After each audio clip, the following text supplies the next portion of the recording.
ہم وہی کہیں گے جو ہمارا دین ہم کو بتاتا ہے، عمل کرو تو تمہارا بھلا ہے۔ اگر کوئی ایسا کپڑا پہن کر کے نماز پڑھے جس میں چین لگی ہوئی ہے اور تصویر وغیرہ اس پر بنی ہوئی ہے، اگر صرف چین لگی ہے اور کوئی تصویر وغیرہ نہیں ہے تب تو چین والے کوٹ یا کرتے یا شرٹ وغیرہ میں نماز پڑھنا جائز ہے، لیکن وہ چین والا ایسا کپڑا ہے جس کے اندر جاندار کی تصویریں بنی ہیں، وہ نظر آ رہی ہیں، تو اب ایسے کپڑے میں نماز پڑھنا مکروہ تحریمی ہے، چین کی وجہ سے نہیں، تصویر کی وجہ سے نماز مکروہ ہوگی۔ وہی کہیں گے جو ہمارا دین ہم کو بتاتا ہے، عمل کرو تو تمہارا بھلا ہے۔ آپ کا سوال یہ ہے کہ قبرستان میں مردے کو دفن کرنے کے بعد میں جو اسے مٹی دی جاتی ہے قبر میں، تو کیا اس کے بعد میں ہاتھوں کو دھلنا ضروری ہے؟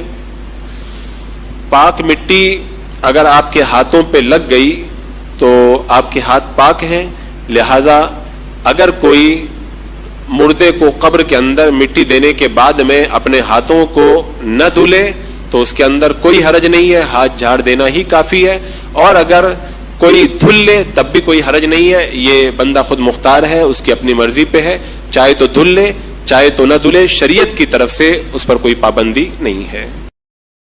ہم وہی کہیں گے جو ہمارا دین ہم کو بتاتا ہے، عمل کرو تو تمہارا بھلا ہے۔ کسی آدمی نے نماز مکمل کر لی، بعد میں اس کو شک ہو گیا کہ میں نے دعائے قنوت پڑھی ہے کہ نہیں پڑھی ہے، تو اس کے لیے کیا حکم ہے؟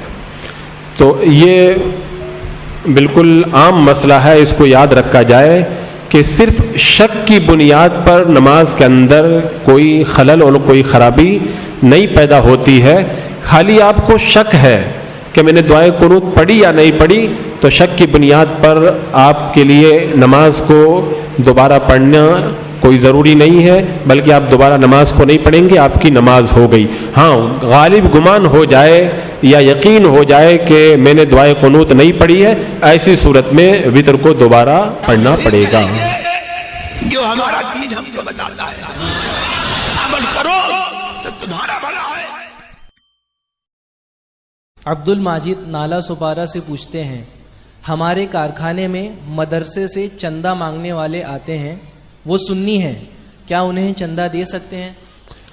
اگر کسی سنی دینی ادارے سے معتمد شخص چندے کے لیے آئیں اور یہ اخلاص و للہیت کے ساتھ دینی تعلیم کی ترویج و اشاعت کے لیے اس کو چندہ دے گا تو اس کا بڑا اجر و ثواب ہے۔ اس سلسلے کے اندر احادیث کے اندر بڑی فضیلت آئی ہے، لہذا ایسے معتمد لوگوں کو جو دینی سنی مدرسے کے لیے دینی تعلیم کے لیے چندہ وصول کرنے کے لیے آئیں، ان کو دینی تعاون پیش کرنا چاہیے۔ ہاں، اگر کوئی غیر معتمد شخص ہے جس پر اعتماد نہیں ہے یا اس ادارے کے اندر اہل سنت و جماعت کے سچے مسلک کے خلاف تعلیم ہوتی ہے، تو پھر ایسی صورت کے اندر ان کو چندہ دینا جائز نہیں ہے۔ واللہ تعالی اعلم۔ ہم وہی کہیں گے جو ہمارا دین ہم کو بتاتا ہے، عمل کرو تو تمہارا بھلا ہے۔ پینٹ وغیرہ اگر کسی نے اتنی لمبی خریدی کہ ٹکنوں کے نیچے ہے، یا اتنی لمبی سلوائی کہ وہ ٹکنوں کے نیچے ہے، تو ان کا سوال یہ ہے کہ اگر کوئی اس پینٹ وغیرہ کو کٹوائے نہیں اور اسی طرح نماز ادا کرے کہ اس کے ٹکنے پینٹ کے اندر چھپے ہوئے رہیں، تو نماز کا کیا حکم ہے؟ اس حوالے سے اعلیٰ حضرت امام اہل سنت رضی اللہ تعالیٰ عنہ نے جو تفصیلات بیان فرمائی ہیں، اس کا حاصل یہی ہے کہ تکبر کے طور پر اگر کوئی اپنے ٹکنوں کو پاجامہ یا پینٹ سے چھپا کر کے رکھتا ہے تو یہ حرام ہے، اور اس طریقے سے جو نماز ادا کرے گا اس کی نماز مکروہ تحریمی ہوگی۔ لیکن ہم کسی پر ڈائریکٹ یہ حکم تو نہیں لگا سکتے کہ اس نے جو اپنی پینٹ کو ٹکنوں سے نیچے رکھا ہے وہ تکبر کے طور پر رکھا ہے، کیونکہ ہو سکتا ہے کہ اگر کسی نے اپنے ٹکنوں کو چھپایا، پینٹ کو لمبا کروایا، تکبر کی وجہ سے نہیں کیا، تو ایسی صورت میں نماز مکروہ تحریمی نہیں ہوگی بلکہ مکروہ تنزیہ ہوگی۔ اس سے بھی بچنا چاہیے اور پرہیز کرنا چاہیے۔ جو ہمارا دین ہم کو بتاتا ہے،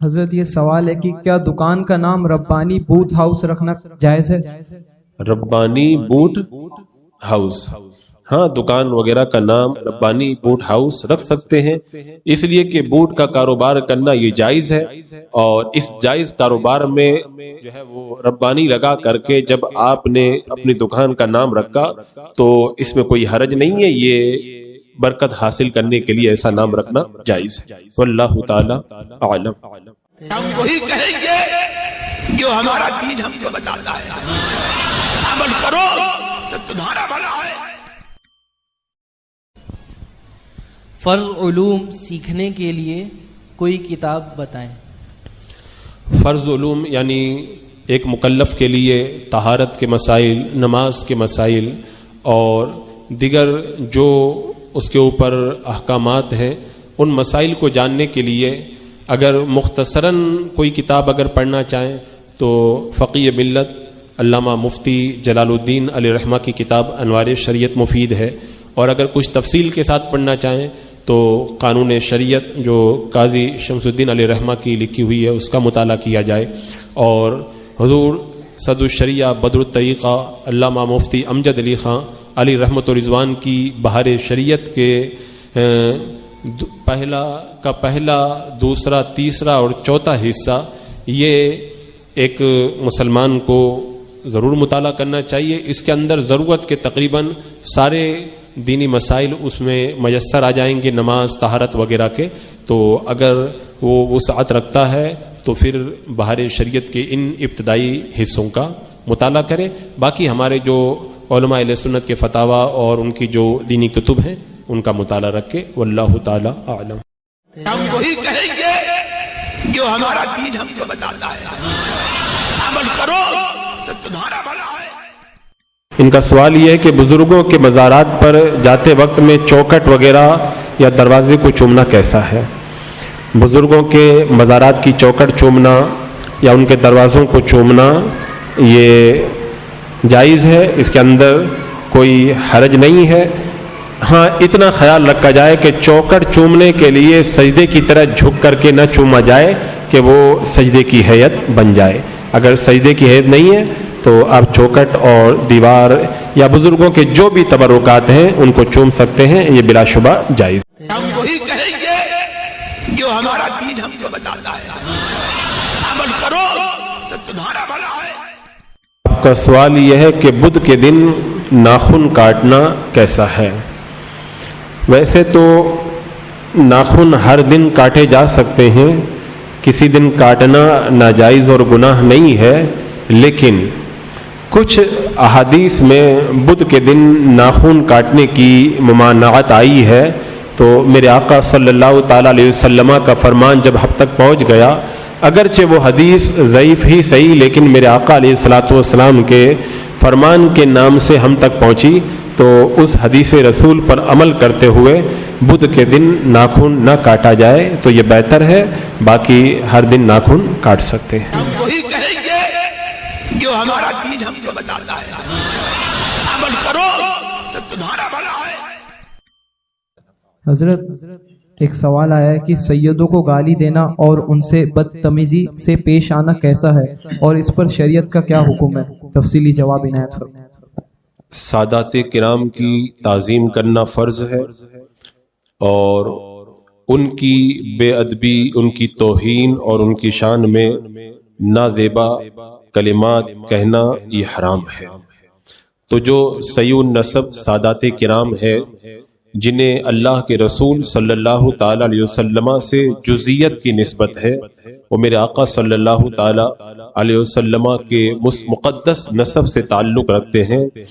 جو بندہ ان کی تعظیم کرے گا، کل قیامت کے دن اللہ کے رسول صلی اللہ تعالی علیہ وسلم کی خاص شفاعت اس کو نصیب ہوگی، اور ایسے مقدس سادات کرام کی تعظیم کرنے والا دنیا اور آخرت میں شاد کام رہتا ہے۔ اور ایک حدیث پاک میں اللہ کے رسول علیہ السلام نے جو ارشاد فرمایا، اس کا مفہوم یہ ہے کہ جو اہل بیت یا انصار یا عرب کو برا بھلا کہتا ہے، وہ تین میں سے ایک ہے، یا تو وہ حیضی بچہ ہے اور یا پھر وہ منافق ہے اور یا پھر اس کی اصل میں خطا ہے، تو آپ سوچیں یہ کتنی بڑی وعید ہے۔ تو جو صحیح معنوں کے اندر عاشق رسول ہوگا وہ کبھی بھی سادات کی توہین نہیں کرے گا اور ان کے ساتھ میں ادب و احترام کا معاملہ رکھے گا اور رکھنا چاہیے۔ واللہ تعالی اعلم۔ کہیں گے جو ہمارا دین ہم کو بتاتا ہے، عمل کرو تو تمہارا بھلا ہے۔ ان کا سوال یہ ہے کہ اگر کسی نے نماز کی حالت میں پہلی اور دوسری دونوں رکعتوں کے اندر سیم سورہ پڑھ دی، یعنی جیسے پہلی رکعت میں قل هو اللہ شریف پڑھی تو دوسری رکعت میں بھی وہی سورہ دوبارہ پڑھ دی، تو کیا حکم ہے؟ نماز کے اندر اگر کوئی دونوں رکعتوں کے اندر ایک جیسی سورہ پڑھ دے، سیم سورہ پڑھ دے، تو نماز کے اندر کوئی حرج نہیں ہے، بغیر کسی کراہت کے اس کی نماز صحیح ہو جائے گی۔ ہاں یہ الگ بات ہے کہ اسے اگر زیادہ صورتیں یاد ہے تو دونوں رکعتوں میں الگ الگ سورہ پڑھنا یہ بہتر ہے، لیکن اگر دونوں رکعتوں میں ایک ہی جیسی سورہ پڑھ دے گا تو نماز بغیر کسی کراہت کے صحیح اور درست ہے۔ ہم وہی کہیں گے جو ہمارا دین ہم کو بتاتا ہے، عمل کرو تو تمہارا بھلا ہے۔ گناہ سے بچنے اور توبہ پہ باقی رہنے کا وظیفہ کیا ہے؟ تو اس حوالے سے وظیفہ تو بہتر یہی ہے کہ آپ جس گناہ کے اندر مبتلا تھے اور جس سے آپ نے توبہ کی ہے تو اب ان لوگوں کی صحبت سے سخت پرہیز کریں جن کی صحبت میں رہ کر کے آپ اس گناہ کا ارتکاب کرتے ہیں، اور پھر سنی صحیح العقیدہ عالم یا نیک اور پرہیزگار لوگوں کی صحبت اختیار کریں، اور پھر اس کے بعد میں خاص طور سے کثرت کے ساتھ میں آپ لا حول ولا قوت الا باللہ العلی العظیم پڑھتے رہیں، انشاءاللہ اللہ تبارک و تعالی گناہوں سے محفوظ فرمائے گا۔ واللہ تعالی عالم۔ ہم وہی کہیں گے جو ہمارا دین ہم کو بتاتا ہے، عمل کرو تو تمہارا۔ آپ کا سوال یہ ہے کہ مرد کے لیے کون سی انگوٹھی پہننا جائز ہے اور نماز کی حالت میں کون سی انگوٹھی پہن کر کے نماز پڑھیں تو نماز میں کوئی حرج نہیں ہے، اور کون سی انگوٹھی پہن کر کے نماز پڑھنے سے نماز میں خرابی پیدا ہوتی ہے۔ مرد کے لیے چاندی کے علاوہ کسی اور دھات یا سونے کی انگوٹھی پہننا جائز نہیں ہے۔ پھر مرد کے لیے جو چاندی کی انگوٹھی پہننا جائز ہے اس میں بھی شریعت نے ایک مقدار رکھی ہے، 4.5 ماشا سے کم اس کا وزن ہونا چاہیے۔ آج اگر گرام کے اعتبار سے اگر بات کریں تو گرام کے اعتبار سے 4 گرام 375 ملی گرام یہ اس کا وزن بنتا ہے۔ لہذا اگر کوئی مرد چاندی کی انگوٹھی پہنے تو 4 گرام سے کچھ زیادہ بنوا لے، 4 گرام 375 ملی گرام یا اس سے زیادہ کی انگوٹھی نہ بنائے، اس سے کم ہی کی انگوٹھی بنائے۔ یہ جو مقدار شریعت نے بیان فرمائی ہے، اتنی مقدار کی انگوٹھی جو ایک نگینے والی ہو وہ مرد کے لیے پہننا جائز ہے۔ اگر کوئی شخص اس طرح کی انگوٹھی پہن کر کے نماز ادا کرتا ہے تو اس کی نماز بھی بالکل صحیح ہے، لیکن اگر کسی نے سونے کی انگوٹھی یا کسی اور دھات کی انگوٹھی نماز کی حالت میں پہنی تو اس کی نماز مکروہ ہوگی، اور اگر کسی نے چاندی کی انگوٹھی نماز کی حالت میں پہنی اور وہ 4 گرام 375 ملی گرام سے زیادہ اس کا وزن ہے تب بھی اس کی نماز مکروہ ہوگی۔ لہذا اس وزن کا بھی دھیان رکھا جائے اور یہ خیال رکھا جائے کہ چاندی کے علاوہ کسی اور دھات کی انگوٹھی کوئی مرد نہ پہنے۔ ہم وہی کہیں گے جو ہمارا دین ہم کو بتاتا ہے، عمل کرو تو تمہارا بھلا ہے۔ نماز کی حالت میں مکروہ تحریمی اور مکروہ تنزیہی کا کیا حکم ہے؟ اگر کسی نے نماز میں واجبات نماز میں سے کوئی واجب چھوڑ دیا تو ایسی صورت میں نماز مکروہ تحریمی ہوتی ہے، اور اگر کسی سے بھول کر کے کوئی واجب چھوٹ جائے اور اس کی وجہ سے نماز کے اندر کراہت پیدا ہو گئی، کراہت تحریم، تو سجدہ سہو کا حکم ہے۔ اگر سجدہ سہو کر لیا تو نماز بلا کراہت کے جائز ہوگی، اور اگر سجدہ سہو نہ کیا تو اس نماز کو پھر سے پڑھنا یہ واجب ہے۔ اور اگر نماز میں کسی مکروہ تنزیہی کو کیا تو ایسی صورت میں سجدہ سہو تو واجب نہیں ہے، اور نہ ہی اس نماز کا اعادہ واجب ہے، البتہ اگر اس نماز کو پھر سے پڑھ لیا جائے تو بہتر ہے۔ واللہ تعالی ہم وہی کہیں گے جو ہمارا دین ہم کو بتاتا ہے، عمل کرو۔ ان کا سوال یہ ہے کہ پیر کے لیے شریعت نے کتنی شرطیں رکھی ہیں؟ اعلیٰ حضرت امام اہل سنت رضی اللہ تعالیٰ عنہ نے پیر کے لیے 4 شرطوں کو بیان فرمایا ہے۔ پہلی شرط یہ ہے کہ سنی صحیح العقیدہ ہو، یعنی مسلک حق، یعنی مذہب اہل سنت و جماعت کے مطابق اس کے عقائد درست ہوں۔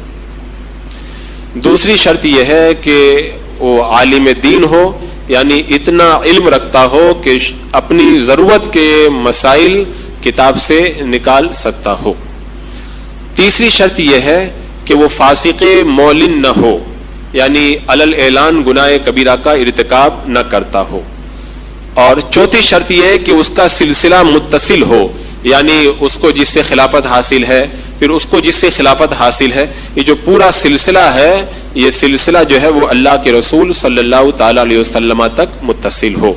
اگر یہ 4 شرطیں کسی پیر کے اندر پائی جاتی ہے تو ایسے جامع شرائط پیر سے مرید ہونا جائز ہے، ورنہ اگر کوئی ان شرائط پر پورا نہیں اترتا ہے تو ایسے پیر سے مرید ہونا جائز نہیں ہے۔ ہم وہی کہیں گے جو ہمارا دین ہم کو بتاتا ہے، عمل کرو۔ سوال یہ ہے کہ اگر کوئی کافر اسلام لایا لیکن کسی دیوبندی یا وہابی کے پاس میں آ کر کے وہ مسلمان ہوا، یعنی وہابی دیوبندی وغیرہ نے اس کو کلمہ پڑھا کے اسلام میں داخل کیا، تو کیا وہ بندہ مسلمان ہوگا یا مسلمان نہیں ہوگا؟ اسلام نام ہے اللہ کو ایک ماننے اور رسول اکرم صلی اللہ تعالی علیہ وسلم کی رسالت کا اقرار کرنے، اور تمام ضروریات دین کو تسلیم کرنے، اور تمام طرح کے کفر و شرک اور خلاف دین باتوں سے بیزاری کے اظہار کرنے کا۔ تو کافر نے جب کسی دیوبندی یا وہابی کے پاس میں آ کر کے کلمہ پڑھ لیا اور جس باطل مذہب پر وہ تھا ان تمام باطل عقائد سے براہت کا اظہار کر دیا، اور اسلام کی تمام ضروریات کا اس نے اعتراف و اقرار کر لیا، تو وہ مسلمان ہو جائے گا، اسے ہم مسلمان ہی کہیں گے، کیونکہ اسے آنے والے کو یہ پتہ نہیں کہ یہ جس کے ہاتھوں پہ میں اسلام قبول کر رہا ہوں یہ کس عقیدے کا حامل ہے۔ وہ تو اپنے کفر سے توبہ کر کے اسلامی عقائد کا اعتراف کر رہا ہے، لہذا وہ مسلمان ہے۔ ہاں، البتہ مسلمان ہونے کے بعد میں اگر اس دیوبندی یا وہابی نے اسے اپنے مذہب کے مطابق دینی باتیں جو اس کو کہتے ہیں وہ بتانا شروع کر دیا، جسے وہ دین کہتے ہیں اپنی سمجھ کے مطابق، اور اپنے کفریہ عقائد اس کو بتائے اور ان کفریہ عقائد کا اس سے اعتراف کرا لیا جو ان کی کتابوں کے اندر ہیں، اور اس کلمہ پڑھ کے مسلمان ہونے والے شخص نے اگر ان دیوبندیوں کی کفریہ باتوں کو جان کر کے ان کو مان لیا، تب پھر ایسی صورت میں وہ اسلام لانے کے بعد میں پھر دوبارہ جو ہے وہ اسلام سے پھر جائے گا۔ ہم وہی کہیں گے جو ہمارا دین ہم کو بتاتا ہے، عمل کرو تو تمہارا بھلا ہے۔ قضائے عمری نماز پڑھنے میں کیا ثنا اور تعوذ چھوڑ سکتے ہیں؟ ثنا اور تعوذ یہ سنت ہے۔ قضائے عمری کے لیے جو جلد ادا کرنا چاہے تو اس کے لیے ہمارے بزرگوں نے جو تخفیفات بتائی ہیں ان کا لحاظ کرے، لیکن بہتر یہ ہے کہ ان سنتوں کو نہ چھوڑے، ان کو بھی پڑھے تاکہ اس کے لیے زیادہ بہتر ہو۔ واللہ تعالی اعلم۔ ہم وہی کہیں گے جو ہمارا دین ہم کو بتاتا ہے، عمل کرو تو تمہارا بھلا ہے۔ سائل پوچھتے ہیں کیا برا جان کر کرائے کا روم کسی بد مذہب سے لینا جائز ہے؟ بد مذہب جس کی بد مذہبی حد کفر تک پہنچی ہوئی ہو، جیسے دیوبندی وغیرہ، تو ان کے بارے میں احادیث طیبہ کے اندر موجود ہے کہ ان سے کسی طرح کا کوئی تعلق رکھنا جائز نہیں ہے۔ فرمایا گیا کہ نہ ان کے ساتھ میں بیٹھو، نہ ان کے ساتھ میں کھاؤ پیو، اور ہر طرح سے ان سے دور رہنے کا حکم دیا گیا۔ تو ظاہر سی بات ہے کہ جب آپ ان کے روم کو کرائے پر لیں گے تو یہ ان سے ایک طرح کا معاملہ کرنا ہے، اور حدیث پاک میں جب ان سے ہر طرح سے قطع تعلق کا حکم ہے تو ان سے یہ معاملہ کرنا بھی جائز نہیں ہے، اگرچہ آپ دل کے اندر برا سمجھ کر کے ہی کریں۔ جو چیز ناجائز ہے آپ برا سمجھ کے کریں گے تب بھی وہ ناجائز ہی ہے، لہذا اس سے پرہیز کیا جائے۔ ہم وہی واللہ کہیں تعالی گے جو ہمارا دین ہم کو بتاتا ہے، عمل کرو تو تمہارا بھلا ہے۔ سید الاستغفار کا ترجمہ اور اس کے فضیلت پر ارشاد فرمائیے۔ سید الاستغفار، سید الاستغفار کو اعلیٰ حضرت امام اہل سنت رضی اللہ تعالیٰ عنہ نے الوظیفۃ الکریمہ کے اندر نقل فرمایا اور ارشاد فرمایا کہ اس وظیفے کو یعنی سید الاستغفار کو صبح و شام ایک ایک بار یا تین تین بار پڑھنا چاہیے۔ اس کی بڑی فضیلت ہے، اور یہ جو سید الاستغفار ہے وہ یہ ہے: اللہم انت ربی لا الہ الا انت خلقتنی وانا عبدک وانا علی عہدک ووعدک ما استطعت اعوذ بک من شر ما صنعت ابوء لک بنعمتک علی ابوء لک بذنبی فاغفر لی فانہ لا یغفر الذنوب الا انت۔ یہ بخاری شریف کے اندر موجود ہے، لیکن اعلیٰ حضرت رضی اللہ تعالیٰ عنہ جب اس وظیفے کو پڑھا کرتے تھے تو اللہ انتا کے بعد میں وغفر لکل مؤمن و مؤمنہ اتنا آپ اضافہ فرما دیا کرتے تھے۔ تو اس سید الاستغفار کو جو پڑھے گا تو اگر اسی دن یا اسی رات میں اگر وہ انتقال کر گیا تو اللہ تبارک و تعالیٰ اسے جنت عطا فرما دے گا۔ اب اس کا ترجمہ انہوں نے پوچھا ہے، تو ترجمہ اس کا یہ ہے: اللہم انت ربی لا الہ الا انت، اے اللہ تو میرا رب ہے اور تیرے سوا کوئی سچا معبود نہیں۔ خلقتنی وانا عبدک، تو نے مجھے پیدا کیا اور میں تیرا بندہ ہوں۔ اس کے بعد میں ہے وانا علی عہدک ووعدک ما استطعت، اور میں تیرے عہد اور وعدے پر استقامت بھر قائم ہوں۔ اس کے بعد میں یہ ہے اعوذ بک من شر ما صنعت، اس کا ترجمہ ہے میں تجھ سے اس چیز کے شر سے پناہ مانگتا ہوں جس کا میں نے ارتکاب کیا ہے۔ اعوذ بک من شر ما صنعت، میں تجھ سے اس چیز کے شر سے پناہ مانگتا ہوں جس کا میں نے ارتکاب کیا، اور ابوء لک بنعمتک علی، مجھ پر جو تیری نعمتیں ہیں میں ان کا اعتراف کرتا ہوں، وابوء لک بذنبی، اور میں تجھ سے اپنے گناہوں کا اقرار کرتا ہوں، فاغفر لی، اے اللہ میری مغفرت فرما دے، فانہ لا یغفر الذنوب الا انت، کیونکہ تیرے علاوہ کوئی گناہوں کو معاف نہیں کر سکتا۔ یہ اس کا ترجمہ ہے۔ اور اعلیٰ حضرت جو آخر میں بڑھاتے تھے وَغْفِرْ لِكُلِّ مُؤْمِنٍ وَمُؤْمِنَةٍ، تو اس کا معنی ہے اللہ سب مومن مرد اور عورتوں کی بھی مغفرت فرما دے۔ تو یہ وظیفہ روزانہ صبح میں اور شام میں ایک ایک بار یا تین تین بار ضرور پڑھنا چاہیے، اس کی بڑی فضیلت ہے۔ واللہ ہم تعالی وہی کہیں گے جو ہمارا دین ہم کو بتاتا ہے، عمل کرو تو تمہارا بھلا ہے۔ حضرت کسی کے اوپر جین سوار ہو اور اس نے کوئی بددعا دی تو کیا وہ ہم پر اثر کرے گی؟ عام طور پر جو جنات کسی پہ سوار ہوتے ہیں یہ شریر جن رہتے ہیں، اور شریر جن جو ہے وہ ان میں سے عموماً کفار وغیرہ رہتے ہیں اور ان کی دعا وغیرہ کا کوئی مطلب نہیں ہے۔ اور شریر جن اگر کسی کو کچھ کہہ دیں تو اس سے بالکل جو ہے وہ رنجیدہ یا ٹینشن میں نہیں آنا چاہیے کہ میرے ساتھ میں یہ ہو جائے گا وہ ہو جائے گا. وہ شیاطین کی قسموں میں سے ہیں جو انسانوں کو پریشان کرتے ہیں. اللہ کی رحمت پہ بھروسہ رکھے، انشاءاللہ اللہ نے چاہا تو کسی شریر جن کی شرارت اس کا کچھ بھی نہیں بگاڑ پائے گی. واللہ تعالی وہی کہیں گے جو ہمارا دین ہم کو بتاتا ہے. عمل کرو تو تمہارا بھلا ہے. مسجد کے باہر کی دیوار پر پیر کا ٹیک لگا کر کے بیٹھنا یہ جائز ہے یا نہیں؟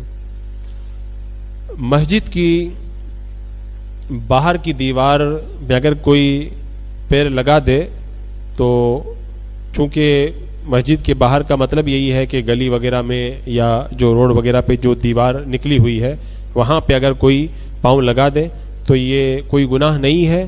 لیکن اگر کوئی مسجد کا ادب ملحوظ رکھتے ہوئے جس طرح مسجد کے اندر کے ادب کو ملحوظ رکھتا ہے ایسے ہی باہر کے ادب کو بھی ملحوظ رکھے اور وہاں پر پاؤں نہ لگائے تو یہ زیادہ بہتر ہے اور اس کے لیے زیادہ جو ہے وہ خیر کا باعث ہے. ہم وہی کہیں گے جو ہمارا دین ہم کو بتاتا ہے. عمل کرو تو تمہارا بھلا ہے. حضرت رسول پاک صلی اللہ تعالی علیہ وسلم اور غوث پاک رضی اللہ تعالی عنہ کے بال مبارک کے وسیلے سے دعا کرنا کیسا ہے اور بال مبارک کے وسیلے سے دعا مانگنے کا صحیح طریقہ ارشاد فرمائیں. تبرکات چاہے وہ منہ مبارک ہو کسی نبی یا کسی ولی کے یا اور بھی کوئی جبہ مبارک امامہ شریف جو بھی تبرکات ہیں وہ سب قابل تعظیم ہے اور ان تبرکات کے وسیلے سے دعا مختلف روایتوں میں موجود ہے. صحابہ کرام اور بعد کے ہمارے اسلاف نے اس پر عمل کیا ہے. لہذا اگر ان تبرکات کے وسیلے سے اللہ تبارک و تعالیٰ کی بارگاہ میں دعا کی جائے تو بلا شبہ یہ جائز ہے. واللہ تعالی ہم وہی کہیں گے جو ہمارا دین ہم کو بتاتا ہے. عمل کرو تو تمہارا بھلا ہے.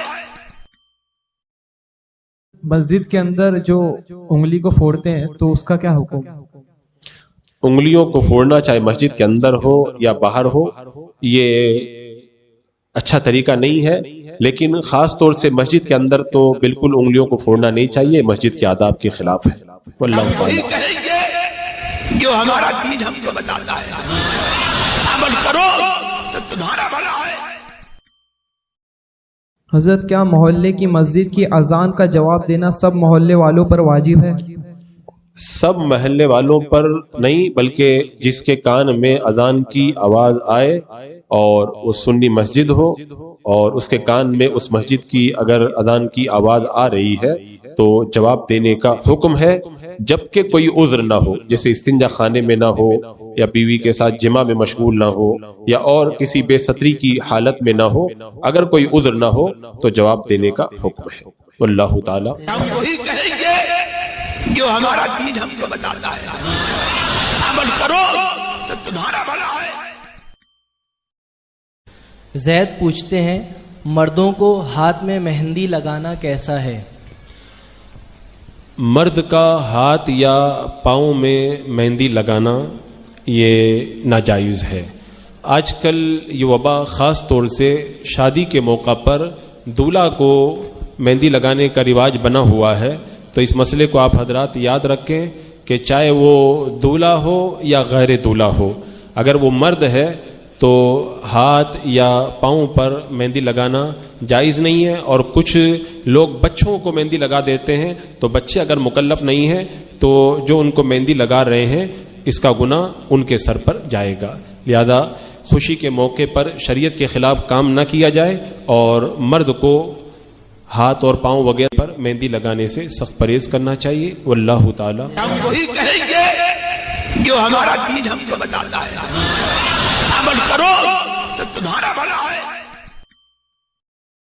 عبد المصطفیٰ نام رکھنا کیسا ہے اور اس کا مطلب کیا ہے؟ عبد المصطفیٰ، عبد کا معنی جیسے بندہ آتا ہے ویسے ہی عبد کا معنی غلام آتا ہے، خادم آتا ہے. تو جس طرح آپ اپنا نام جو ہے وہ عبد النبی رکھ سکتے ہیں تو اسی طریقے سے اپنا نام عبد المصطفیٰ بھی رکھ سکتے ہیں. بندوں کی طرف جو وہ عبد کی نسبت یعنی کسی بندے کا کسی کو عبد میں بھی موجود ہے، لہذا عبد المصطفیٰ نام رکھنا جائز ہے۔ اس کا معنی ہے مصطفیٰ جان رحمت صلی اللہ تعالی علیہ وسلم کا غلام۔ واللہ تعالی جو ہمارا دین ہم کو بتاتا ہے عمل کرو تو تمہارا بھلا ہے۔ حضرت کیا کسی بد مذہب کے ساتھ بزنس پارٹنرشپ کر سکتے ہیں؟ بد مذہب جس کی بد مذہبی حد کفر تک پہنچی ہو، جیسے دیابنا وہابیہ وغیرہ، ان کے بارے میں مکہ، مدینہ، شام، ہند و پاک اور بر صغیر اور بے شمار علاقوں کے علماء کرام نے متفقہ طور پر یہ فیصلہ فرمایا وہ خود بھی اپنے کفریات کی بنیاد پر کافر ہے، اور جو ان کے کفر میں شک کرے وہ بھی کافر ہے۔ تو ایسے مرتدین کے احکام فقہاء کرام نے جو بیان کیے ہیں، ان میں یہی حکم ہے کہ ایسے لوگوں سے میل جول رکھنا، ان سے سلام کرنا، ان سے ملنا جلنا، ان کے ساتھ میں اٹھنا بیٹھنا، کسی طرح کا کوئی معاملہ جائز نہیں ہے۔ تو لہذا ایسے لوگوں کا بزنس پارٹنر بننا یہ بھی جائز نہیں ہے۔ واللہ تعالی اعلم۔ ہم وہی کہیں گے جو ہمارا دین ہم کو بتاتا ہے عمل کرو تو تمہارا بھلا ہے۔ زید پوچھتے ہیں نماز میں ایک بار سورہ فاتحہ پڑھ لینے کے بعد جب دوسری سورہ ملانے کے لیے بسم اللہ شریف پڑھے، پھر ذہن میں آیا کہ سورہ فاتحہ نہیں پڑھی ہے، دوبارہ پڑھ لی، تو سجدہ سہو واجب ہوگا یا نماز ہو جائے گی؟ اچھا، اس سلسلے میں 2-3 مسائل ہیں، آپ حضرات اگر ان کو اپنے ذہن میں بٹھا لیں گے تو اس سوال کا جواب بڑے اچھے طریقے سے آپ کو یاد ہو جائے گا۔ سورہ ملانے سے پہلے الحمد شریف کو اگر کوئی 2 بار پڑھ لے تو سجدہ سہو واجب ہے۔ الحمد شریف کو 1 بار پڑھا اور پھر 1 بار اور پڑھا، بعد میں سورہ ملائی، تو سورہ ملانے سے پہلے اگر سورہ فاتحہ کو کوئی 2 بار پڑھ لے تو ایسی صورت میں سجدہ سہو واجب ہے۔ اور اگر کوئی الحمد شریف پڑھنے کے بعد سورہ پڑھ لے، اس کے بعد پھر 1 بار اور سورہ فاتحہ پڑھ لے تو سجدہ سہو واجب نہیں ہے۔ مسئلہ آپ حضرات سمجھ گئے؟ سورہ ملانے سے پہلے 2 مرتبہ اگر سورہ فاتحہ پڑھ لیں گے تو سجدہ سہو واجب ہو جائے گا۔ سورہ فاتحہ پڑھنے کے بعد سورہ پڑھ لی، اس کے بعد میں 1 بار الحمد شریف پھر پڑھ لی تو سجدہ سہو واجب نہیں ہوگا۔ تو نفل، سنت اور وتر کی کسی بھی رکعت میں سورہ ملانے سے پہلے الحمدو کو اگر کوئی 2 بار پڑھ لے گا تو اس پر سجدہ سہو کرنا واجب ہے۔ واللہ ہم وہی تعالی کہیں گے جو ہمارا دین ہم کو بتاتا ہے عمل کرو تو تمہارا بھلا ہے۔ نعت علی کی فضیلت پر اور اس کے فائدے پر تفصیلی جواب عنایت فرمائے۔ اب نعت علی کی فضیلت تو کتابوں میں جو مرقوم ہے اس کی بڑی تفصیلات ہیں، اور چونکہ فضائل پر اگر گفتگو کی جائے تو کافی لمبا چوڑا وقت اس کے لیے درکار ہے، لیکن جب سائل نے پوچھا ہے تو مجموعہ اعمال رضا، جس میں بڑے مجموعہ اعمال رضا کے اندر نعت علی کی بڑی فضیلت بیان کی گئی ہے، اور اس کی خاصیتوں میں سے ایک بڑی خاصیت یہ ہے کہ دشمن کا خوف ہو تو ایسے وقت میں اگر اس کو پڑھا جائے تو اس خوف سے نجات ملتی ہے۔ اور اسی طریقے سے اگر کسی پر جادو کا اثر ہو یا زہر کسی پر اثر کر گیا ہو یا کسی ظالم بادشاہ کا خوف ہو تو یہ نعت علی کا وظیفہ پڑھا جاتا ہے۔ اسی طرح اگر کوئی جمعہ کے دن صبح سویرے 47 مرتبہ اس کو پڑھ کر اپنے اوپر دم کر لے تو جس کسی سے بھی گفتگو کرے گا وہ اس سے محبت کرنے لگ جائے گا۔ اور اس مجموعہ اعمال رضا میں اس حوالے سے کافی باتیں بیان کی گئی ہیں، جیسے جو ہے اگر کوئی حصول دولت اور غنا چاہتا ہے تو روزانہ 24 مرتبہ پڑھے تو اللہ تعالیٰ اسے دولت اور غنا نصیب فرمائے گا۔ دفع بلا کے لیے روزانہ اسے 70 مرتبہ پڑھا جاتا ہے۔ تو بڑی تفصیلات اس کی علماء نے بیان فرمائی ہیں، ان کو وہاں سے پڑھا جائے، اور یہ بڑا پیارا اور بڑا مقدس وظیفہ ہے۔ نعت علی المظہر العجائب تجد عونا لک فی النوائب کل ہم وغم سینجلی بنبوتک یا رسول اللہ بولایتک یا علی یا علی یا علی۔ بس یہ چھوٹا سا وظیفہ ہے، تو اس وظیفے کے بڑے فوائد ہیں، اسے آپ حضرات پڑھا کریں۔ اللہ تعالی اعلم۔ جو ہمارا دین ہم کو بتاتا ہے عمل کرو تو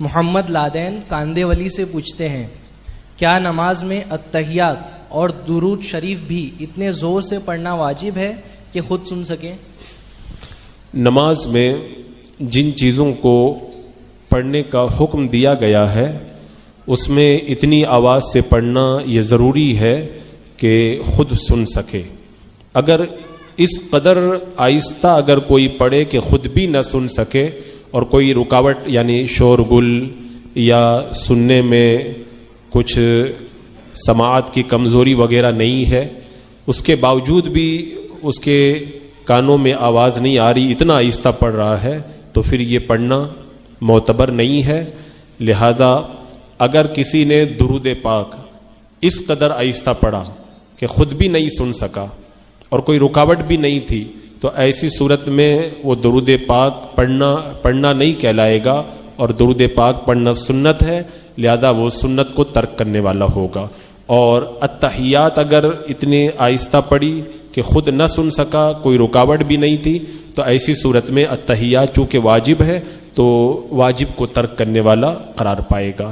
لہذا اس بات کا خاص طور سے خیال رکھیں کہ جس چیز کو بھی نماز میں دیا گیا ہے اس کو اتنی آواز سے پڑھیں کہ اگر کوئی مانے اور کوئی رکاوٹ نہ ہو تو خود اس کے اپنے کانوں کے اندر آواز آ سکے. لیکن یہاں پر ایک ضروری مسئلہ یہ بھی یاد رکھا جائے کہ اپنے آپ کو سنانے کے لیے اس قدر بلند آواز نہ کی جائے کہ پاس والے نمازیوں کو ڈسٹرب ہو اور ان کو تکلیف ہو. اس بات کا خاص طور سے خیال رکھا جائے. واللہ تعالی جو ہمارا دین ہم کو بتاتا ہے عمل کرو تو تمہارا بھلا ہے.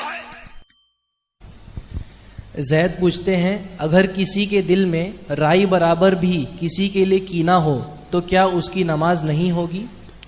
حدیث پاک میں موجود ہے کہ مومن کبھی کینہ پرور نہیں ہوتا.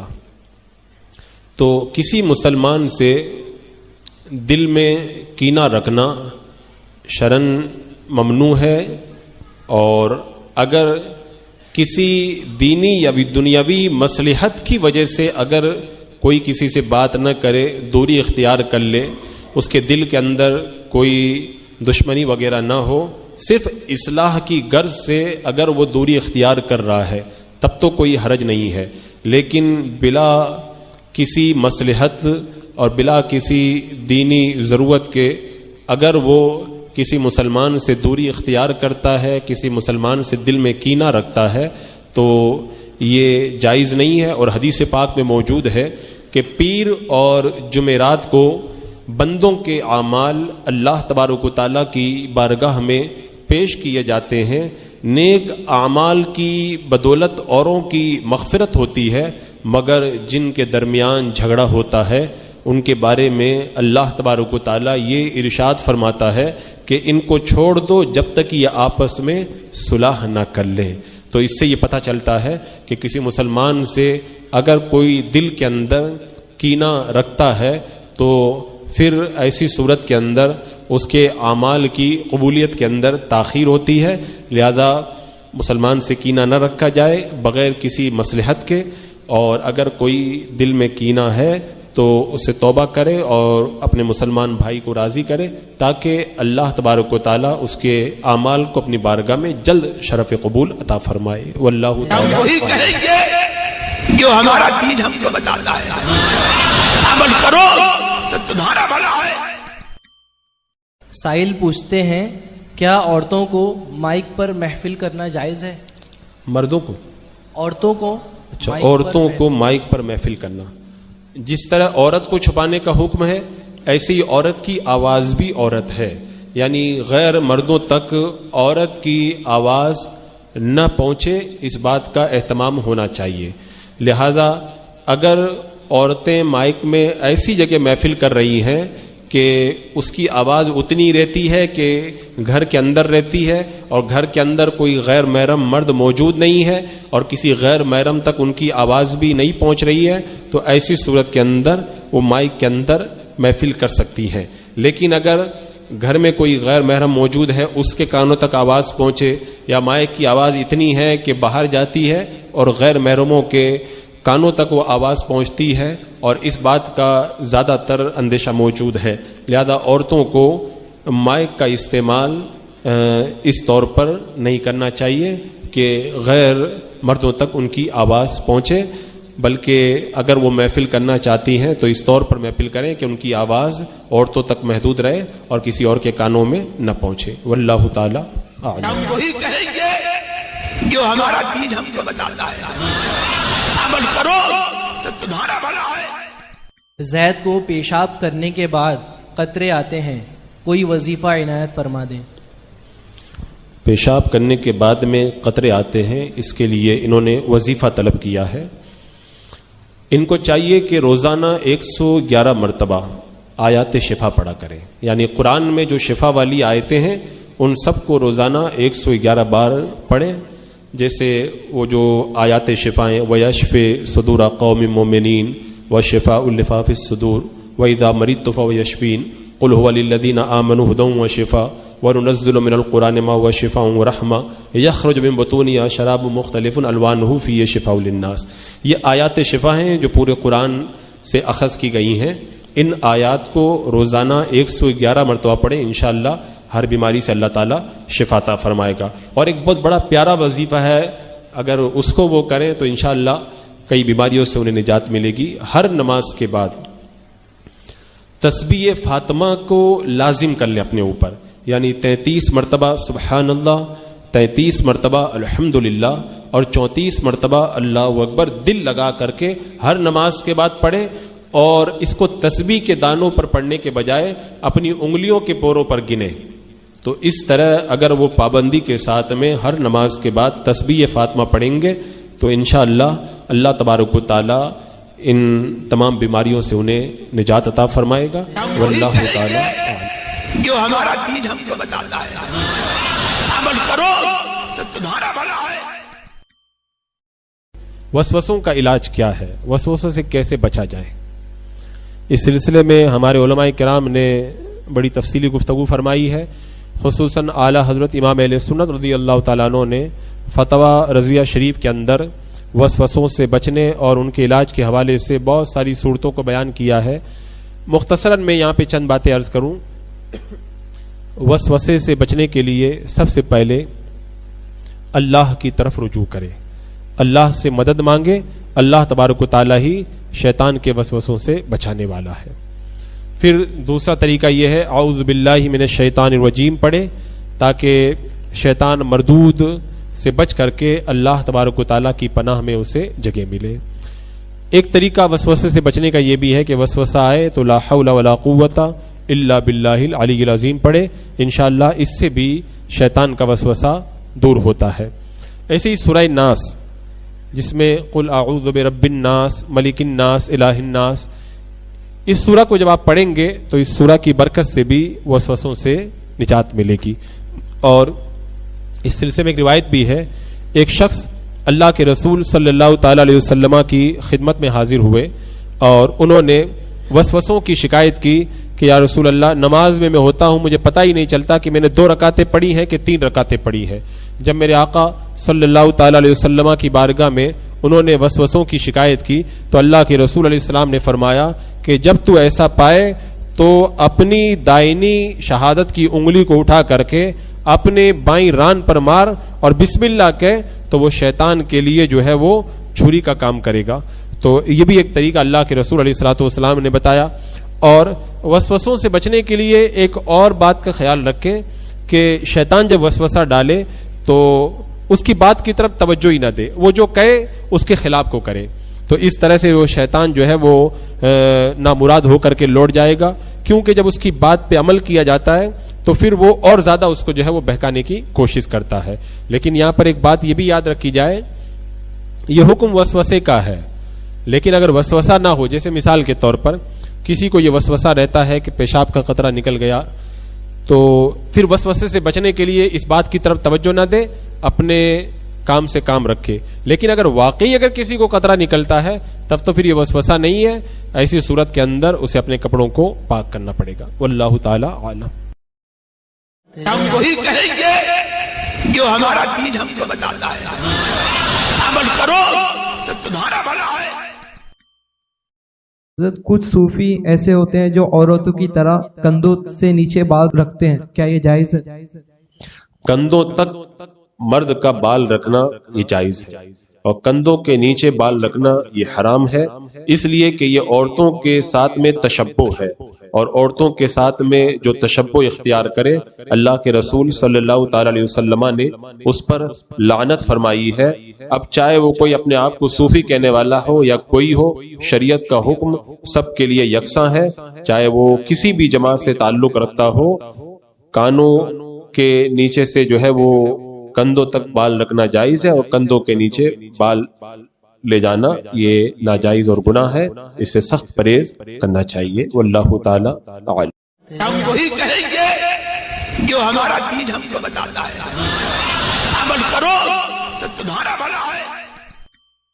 حضرت سوال یہ ہے کہ اگر مسجد اور امام اہل سنت والجماعت کے ہو اور اس مسجد میں بد مذہب بھی جماعت میں شامل ہوتے ہو تو کیا ہماری نماز ہو جائے گی؟ اگر سنی مسلمانوں کی صف کے اندر کوئی دیوبندی وہابی جن کی گمراہی حد کفر تک پہنچ گئی ہے، اگر وہ شامل ہوگا تو ان کی نماز نہیں ہے، تو جتنی جگہ میں وہ کھڑا ہوگا اتنی جگہ خالی رہے گی، اور جب اتنی جگہ خالی رہے گی تو یہ قطع صف ہوگی، اور صف کو قطع کرنا یہ حرام ہے۔ لہذا جو مسلمان دیوبندی وہابی ایسے گمراہوں کو اپنی صفوں سے باہر کرنے کی طاقت رکھتے ہیں، انہیں باہر کرنا ان کے اوپر فرض ہے، اور یہ اعلان کرنا ان پر لازم ہے کہ ہماری مسجد میں کوئی دیوبندی وہابی وغیرہ ہرگز نماز کے لیے نہیں آ سکتا۔ ہاں اگر ان کو باہر کرنے میں فتنہ ہوتا ہو اور اس فتنے کا مقابلہ کرنے کی طاقت نہ ہو، یا اور کوئی اسی طرح کی دقت پیش آتی ہو، قانونی رکاوٹیں وغیرہ، تو ایسی صورت کے اندر اگر وہ سب میں شامل ہو گئے تب پھر مسلمانوں کے اوپر کوئی الزام نہیں ہے، واللہ تعالی اعلم۔ ہم وہی کہیں گے جو ہمارا دین ہم کو بتاتا ہے، عمل کرو تو تمہارا بھلا ہے۔ فیض کسے کہتے ہیں اور اس کا مطلب کیا ہے؟ فیض کسے کہتے ہیں؟ فیض کا ویسے عام معنی تو یہی ہے کہ انبیاء کرام، اولیاء کرام، بزرگان دین کی برکتوں کو فیض کہتے ہیں، اور صوفیاء کرام کی اصطلاحات ہیں، اور غالباً صوفیاء کرام کی اصطلاحات کے اندر فیض کچھ باطنی کیفیات وغیرہ کا نام رکھا جاتا ہے، یعنی بندہ گناہ سے نیکی کی طرف جائے، اندھیرے سے اجالے کی طرف جائے، نیک کاموں کی طرف اس کی رغبت بڑھے، اور اللہ تبارک و تعالیٰ کی بارگاہ میں عبادت کا شوق پیدا ہو، اس کو جو ہے وہ فیض کہا جاتا ہے، واللہ تعالی عالم۔ ہم وہی کہیں گے جو ہمارا دین ہم کو بتاتا ہے، عمل کرو تو تمہارا بھلا ہے۔ کیا اللہ کے سوا کسی اور کی قسم کھا سکتے ہیں، اور اس پر شریعت کا کیا حکم ہے؟ اللہ کے علاوہ کسی اور کی قسم، جیسے تمہاری قسم، تمہاری ماں کی قسم، تمہارے باپ کی قسم، شریعت کے اعتبار سے یہ قسم نہیں ہے، اور اگر کوئی اس طرح کی قسم کھا لیتا ہے تو اس کے اوپر کوئی کفارہ وغیرہ بھی نہیں ہے۔ ہاں جو اللہ تبارک و تعالیٰ کے نام، اس کی صفات، یا جو شرعی قسم ہے وہ کھا لے تو ان میں بعض صورتوں کے اندر کفارہ وغیرہ دینا پڑتا ہے، لیکن اللہ کے نام کے علاوہ کسی اور ماں باپ وغیرہ کے نام کی قسم کھانے سے قسم نہیں ہوگی شریعت کے اعتبار سے، اور اس پر کوئی کفارہ بھی واجب نہیں ہوگا، واللہ تعالی اعلم۔ ہم وہی کہیں گے جو ہمارا دین ہم کو بتاتا ہے، عمل کرو تو تمہارا بھلا ہے۔ ماسک پہن کر نماز پڑھنا کیسا ہے؟ ماسک پہن کر کے نماز پڑھنا، نماز کے اندر ناک اور منہ کو چھپانا یہ مکروہ ہے، لہذا عام حالات میں اگر کوئی ماسک پہن کر کے نماز پڑھے گا، یعنی منہ اور ناک کو چھپائے گا، تو ایسی نماز مکروہ تحریمی ہوگی، اور اس نماز کا اعادہ کرنا واجب ہوگا، پھر سے پڑھنا پڑے گا۔ لیکن اگر حکومت کی طرف سے پابندیاں ہیں اور ایسی مجبوری پائی جاتی ہے کہ اس کے بغیر چارہ نہیں ہے، تو ایسی سچی مجبوری کے اندر اگر کوئی ماسک پہن کر کے نماز پڑھ لے تو اس کی نماز صحیح ہو جائے گی۔ لیکن اگر کوئی مجبوری نہیں ہے یا ماسک سے بچنے کی کوئی گنجائش موجود ہے تو پھر ایسی صورت کے اندر ماسک پہن کر کے نماز پڑھنا جائز نہیں ہے، مکروہ ہے، واللہ تعالی اعلم۔ ہم وہی کہیں گے جو ہمارا دین ہم کو بتاتا ہے، عمل کرو تو تمہارا بھلا ہے۔ سید الاستغفار کا ترجمہ اور اس کے فضیلت پر ارشاد فرمائیے۔ سید الاستغفار، سید الاستغفار کو اعلیٰ حضرت امام اہل سنت رضی اللہ تعالیٰ عنہ نے الوظیفۃ الکریمہ کے اندر نقل فرمایا اور ارشاد فرمایا کہ اس وظیفے کو یعنی سید الاستغفار کو صبح و شام ایک ایک بار یا تین تین بار پڑھنا چاہیے۔ اس کی بڑی فضیلت ہے، اور یہ جو سید الاستغفار ہے وہ یہ ہے: اللہم انت ربی لا الہ الا انت خلقتنی وانا عبدک وانا علی عہدک ووعدک ما استطعت اعوذ بک من شر ما صنعت ابوء لک بنعمتک علی ابوء لک بذنبی فاغفر لی فانہ لا یغفر الذنوب الا انت۔ یہ بخاری شریف کے اندر موجود ہے، لیکن اعلیٰ حضرت رضی اللہ تعالیٰ عنہ جب اس وظیفے کو پڑھا کرتے تھے تو الا انتا کے بعد میں وغفر لکل مؤمن و مؤمنہ اتنا آپ اضافہ فرما دیا کرتے تھے۔ تو اس سید الاستغفار کو جو پڑھے گا تو اگر اسی دن یا اسی رات میں اگر وہ انتقال کر گیا تو اللہ تبارک و تعالیٰ اسے جنت عطا فرما دے گا۔ اب اس کا ترجمہ انہوں نے پوچھا ہے، تو ترجمہ اس کا یہ ہے: اللہم انت ربی لا الہ الا انت، اے اللہ تو میرا رب ہے اور تیرے سوا کوئی سچا معبود نہیں۔ خلقتنی وانا عبدک، تو نے مجھے پیدا کیا اور میں تیرا بندہ ہوں۔ اس کے بعد میں ہے وانا علی عہدک ووعدک ما استطعت، اور میں تیرے عہد اور وعدے پر استقامت بھر قائم ہوں۔ اس کے بعد میں یہ ہے اعوذ بک من شر ما صنعت، اس کا ترجمہ ہے میں تجھ سے اس چیز کے شر سے پناہ مانگتا ہوں جس کا میں نے ارتکاب کیا ہے۔ اعوذ بک من شر ما صنعت، میں تجھ سے اس چیز کے شر سے پناہ مانگتا ہوں جس کا میں نے ارتکاب کیا، اور ابوء لک بنعمتک علی، مجھ پر جو تیری نعمتیں ہیں میں ان کا اعتراف کرتا ہوں، وابوء لک بذنبی، اور میں تجھ سے اپنے گناہوں کا اقرار کرتا ہوں، فاغفر لی، اے اللہ میری مغفرت فرما دے، فانہ لا یغفر الذنوب الا انت، کیونکہ تیرے علاوہ کوئی گناہوں کو معاف نہیں کر سکتا۔ یہ اس کا ترجمہ ہے۔ اور اعلیٰ حضرت جو آخر میں بڑھاتے تھے وغفر لکل مؤمن و مؤمنہ، تو اس کا معنی ہے اللہ سب مومن مرد اور عورتوں کی بھی مغفرت فرما دے۔ تو یہ وظیفہ روزانہ صبح میں اور شام میں ایک ایک بار یا تین تین بار ضرور پڑھنا چاہیے، اس کی بڑی فضیلت ہے۔ واللہ تعالی اعلم۔ السلام علیکم ورحمۃ اللہ وبرکاتہ۔ ایک مسئلہ مجھ سے پوچھا گیا تھا کافر کی تعظیم کے تعلق سے، میں اس مسئلے کی وضاحت کر دوں۔ سوال یہ کیا گیا تھا کہ کوئی عالم دین کسی کافر کو ہار پہنا سکتا ہے یا نہیں؟ تو جواباً میں نے کہا تھا کہ کوئی عالم دین ہو یا عام مسلمان ہو کسی کافر کو ہار نہیں پہنا سکتا، کہ اس میں کافر کی تعظیم ہے اور کافر کی تعظیم کفر ہے۔ میں اس مسئلے کی پوری وضاحت کر دوں کہ کافر کو اگر عزت دینے کے لیے یا اس کی تعظیم کے لیے ہار پہنایا تو یہ کفر ہے، اور اگر دفع شر کے لیے ہو یا اپنے جائز حق کے حصول کے لیے ہو تو اس پر الزام نقی ہے، جیسا کہ باہر شریعت کے 16ویں حصے میں سلام کے بیان میں ایک مسئلہ بیان کیا گیا ہے کہ کافر کو اگر حاجت کی وجہ سے سلام کیا، مثلا سلام نہ کرنے میں اس سے اندیشہ ہے تو حرج نہیں، اور بقصد تعظیم کافر کو ہرگز سلام نہ کرے کہ کافر کی تعظیم کفر ہے۔ یعنی کافر کو تعظیم کی نیت سے سلام نہیں کر سکتا کہ کافر کی تعظیم کفر ہے، اور اگر کوئی اندیشہ ہے، اس سے کوئی خوف یا خطرہ ہے تو دفع خوف کے لیے اگر کر رہا ہے تو پھر اس پر حکم نقی ہے۔ ایسا ہی فتاوی تاج الشریعہ کی دوسری جلد صفحہ 112 اور 113 پر مسئلہ موجود ہے۔ سرکار حضور تاج الشریعہ کی بارگاہ میں سوال ہوا کہ ایک شخص غیر مسلم کے لیے ادباً حضرت کا لفظ تحریر کرتا ہے، ایسا لکھنا درست ہے یا نہیں؟ تو آپ جواب عنایت فرماتے ہیں کہ کافر کی تعظیم کفر ہے۔ جس شخص نے کافر کو ادباً حضرت تحریر کیا اس پر توبہ اور تجدید ایمان اور تجدید نکاح اگر بیوی والا ہو تو لازم ہے، اور اگر تعظیم کی نیت نہ تھی بلکہ خوف کی وجہ سے یا ضرر کے دفع کی وجہ سے، دفع شر کے لیے، یا بطور مخادعت اپنے جائز حق کے حصول کے لیے کہا اور حصول حق بلا تملک ممکن نہ تھا تو الزام نہ کی. یعنی اپنے جائز حق کے لیے اگر ایسا لکھا اس نے، یعنی کافر کو اگر حضرت لکھا تو جائز حق کے حصول کے لیے ہے یا خوف کی وجہ سے ہے یا دفع شر کے لیے ہے تو پھر اس پر الزام نہ کی ہے. اور اسی صفحے پر ایک مسئلہ آپ بیان فرماتے ہیں کہ